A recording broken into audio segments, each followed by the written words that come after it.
Hola chicos, bienvenidos a prepararlaselectividad.com. Aquí estamos con otro vídeo de biología y como, bueno, pues ya sabéis que estamos desarrollando el tema de enzimas y en esta ocasión voy a hablar de dos factores que afectan a la actividad enzimática o también que van a afectar, o dicho de otra forma, a la velocidad de la reacción, ¿no? Dos factores y en concreto voy a hablar del pH, de cómo el pH influye en la actividad enzimática y en definitiva en la velocidad de la reacción, y también la temperatura. ¿De acuerdo? Son dos factores, pH y temperatura. Después nos queda uno que son los inhibidores, que eso lo veremos en otro vídeo, ¿de acuerdo? Para no meter demasiado contenido en este vídeo.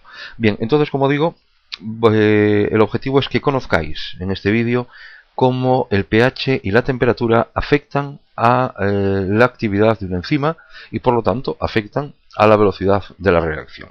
¿De acuerdo? Bien, y para ello entonces vamos a comenzar hablando un poco de lo que es la velocidad de una reacción enzimática.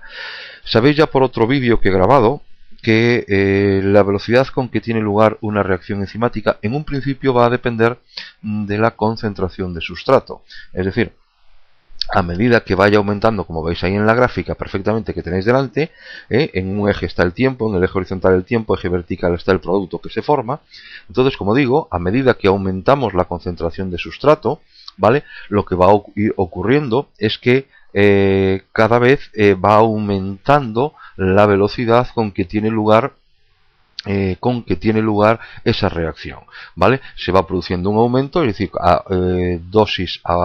una determinada concentración de sustrato se va a producir una determinada velocidad. Aumentando la concentración de sustrato, la velocidad va a ir aumentando progresivamente hasta que, ya lo sabemos, que va a llegar un momento en el cual se establece el equilibrio, que es que por mucho que yo aumente la concentración de sustrato, la velocidad va a ser siempre la misma. Es decir, se ha llegado a la saturación y por lo tanto la velocidad ya no va a variar, ya no va a aumentar, salvo en el caso de que aumente la concentración de enzima. ¿De acuerdo? Entonces ahí queda expresado como la velocidad con la que tiene lugar un proceso químico, una reacción química, va a ser o va a depender de la variación que se produce en la concentración de sustrato con respecto al tiempo. O dicho de otra manera, la variación que se produce en la formación de producto con respecto al tiempo. Es lo que tenéis ahí.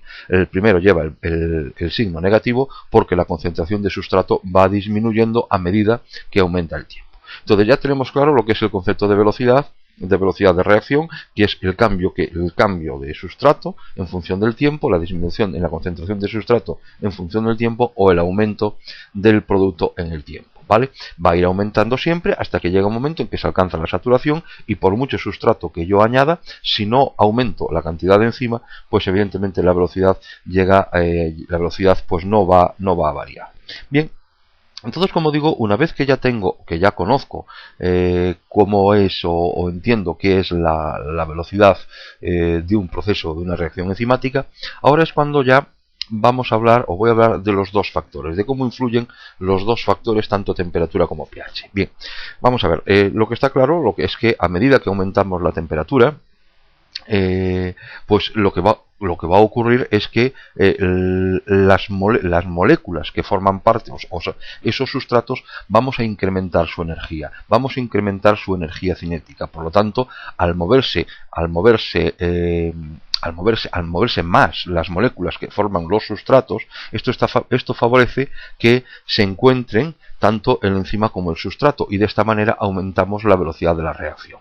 Es decir, un aumento en la temperatura lo que está provocando es, como estáis viendo ahí en la gráfica, es un aumento en la movilidad de las moléculas de los sustratos, ¿de acuerdo? Porque está incrementando su energía cinética, ¿de acuerdo? Y esto favorece que se encuentren tanto enzima como sustrato, ¿de acuerdo? Y de esta manera aumentamos la velocidad de la reacción. ¿Y esto hasta cuándo? Esto hasta lo que se conoce como la temperatura óptima. La temperatura óptima es aquella temperatura a partir de en la cual la velocidad es máxima. ¿Por qué? Porque estoy consiguiendo que las partículas, que los sustratos tengan la energía máxima para que puedan moverse, para que la energía cinética máxima, los desplazamientos, sus movimientos son máximos, y de esta forma los encuentros entre enzima y sustrato son máximos.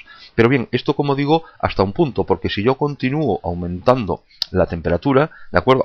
Aumentando la temperatura, me paso de la temperatura óptima, ¿de acuerdo?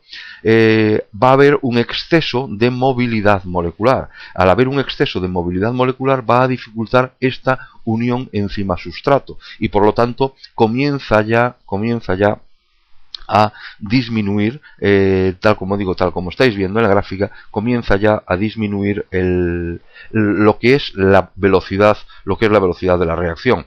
Esto, repito, continúa disminuyendo hasta que se alcanza una temperatura a partir de la cual, y como la enzima es una proteína, ¿de acuerdo? A partir de cierta temperatura, la proteína comienza a desnaturalizarse. Si comienza a desnaturalizarse, acordaos lo que decíamos, que las enzimas eran óptimas o presentaban sus centros activos, vamos a ver, el centro activo de la enzima se encontraba como una especie de hendidura, como una especie de oquedad en la enzima, y permitía que se acoplase ahí el sustrato. Pero los aminoácidos que formaban parte de la estructura del centro activo se podían encontrar, si estudiásemos la estructura primaria, muy separados, ¿no? De tal manera que si yo aumento la temperatura, lo que estoy consiguiendo, ¿qué es romper, desnaturalizar la proteína, que se pierda la estructura cuaternaria, que se pierda la estructura terciaria, con lo cual tendríamos la estructura primaria o estructura secundaria, y evidentemente esa enzima ya ha perdido toda capacidad de actuación. ¿De acuerdo? Es decir, la enzima se ha desnaturalizado, se ha inactivado. Esto ocurre a temperaturas que suelen dar entre los 50 y los 60 grados centígrados. Y como digo, cada enzima, posee una temperatura óptima de funcionamiento, que viene estando en la célula, en la célula del ser vivo del hombre, viene estando en el orden de los 37 grados. ¿De acuerdo? Por debajo también de los 37 grados, la actividad enzimática es baja, pues precisamente por lo que estaba diciendo, porque no se alcanza la suficiente energía cinética y los movimientos no son máximos, ¿vale?, que permitan la unión de enzima-sustrato. No sé si, yo espero que hayáis entendido bien este concepto de la temperatura y su relación con la actividad enzimática. Por esta razón, los animales poiquilotermos, es decir, aquellos que carecen de mecanismos para poder regular su temperatura corporal, se ven obligados a hibernar durante las estaciones de máximo frío, ¿de acuerdo? Porque de esta manera disminuyen la actividad enzimática y las reacciones metabólicas son muy lentas y el animal no puede hacer vida activa, ¿de acuerdo? Es también la misma razón, la congelación y la refrigeración evitan o disminuyen o disminuyen la alteración de los alimentos. ¿Por qué? Porque no pueden actuar las bacterias debido a las temperaturas tan frías que impiden que las enzimas puedan actuar. Bueno, pues el siguiente punto entonces ahora es la influencia de pH después de haber visto la temperatura, y como veis también ahí en la imagen, la gráfica, la campana es muy parecida a lo que ocurría pues en la gráfica de la temperatura. Bien, vamos a explicar qué es lo que le pasa a la actividad enzimática a la velocidad de la reacción con el pH. Bien, sabéis que, bueno, que según el pH del medio, las cadenas, los radicales de los aminoácidos que forman la enzima van a tener carga, bien sea carga positiva, carga negativa o bien carga neutra. También ya conocéis que los enlaces que se establecen entre los radicales que tienen carga eléctrica de distinto signo van a contribuir a determinar en cierta medida la forma espacial de la proteína. ¿Por qué? Porque mucha estabilidad, o los enlaces de estabilidad que se establecían en la estructura terciaria y que se establecían en la estructura cuaternaria venían debidos incluso en la estructura secundaria por la aparición de los puentes de hidrógeno que se establecían, o bien puentes de hidrógeno, o bien enlaces de tipo electrostático que se producían entre los radicales de los aminoácidos. Entonces, ¿qué va a ocurrir?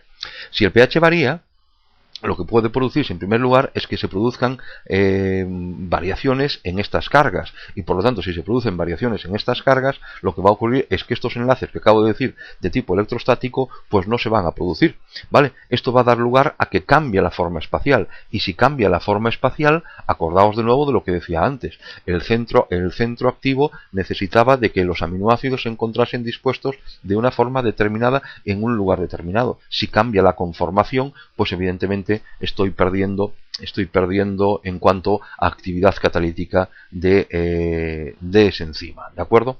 Ese es por un lado, lo que ocurre cuando se producen cambios de pH. Después pensar que por cada tipo de enzima va a existir un intervalo de pH que se puede considerar óptimo, para el cual la enzima va a actuar a nivel máximo. Es decir, un pH óptimo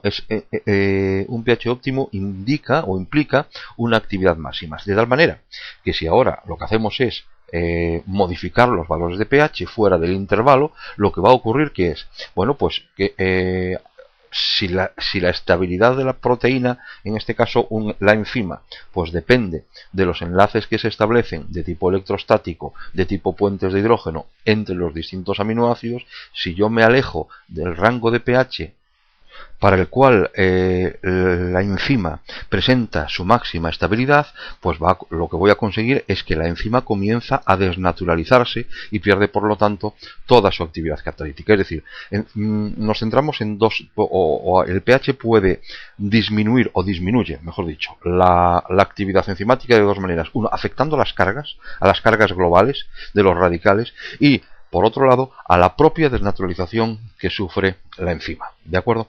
La mayoría de las enzimas presentan un pH óptimo aproximado a 7, ¿de acuerdo? A excepción pues de algunas enzimas que pueden intervenir en la digestión de los alimentos, como puede ser la pepsina en el estómago, que tiene su máxima actividad a un pH de 2, o incluso otras como la tripsina y la quimotripsina en el intestino, que tienen un pH óptimo de 7,8 de aproximadamente 8, ¿de acuerdo? Ahí tenéis entonces en ese esquema cómo se produce, bueno, cómo varía el pH en función de la velocidad de la reacción, ¿de acuerdo? Bien, entonces con estudiando el pH y estudiando la temperatura, termino este vídeo. Espero que lo hayáis entendido bien, ¿vale? Si tenéis cualquier duda, por favor, preguntarla, y como siempre, pues muchas gracias por estar ahí.